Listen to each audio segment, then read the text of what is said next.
18 పడిమెట్ల పైకెక్కి గుడికేగు భక్తులకు ఎదురొచ్చే బంగారు స్వామి ఇరుముడులు స్పృశించి శుభమనుచు దీవించి జన బృందముల చేరే జగమేలు స్వామి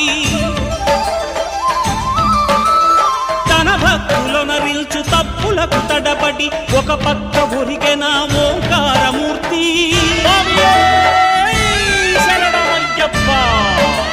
స్వాములందరూ తనకు సాయము కాగా ధీమంతుడై లేచే ఆ కన్య స్వామి పట్టబంధము వీడి భక్తతతికై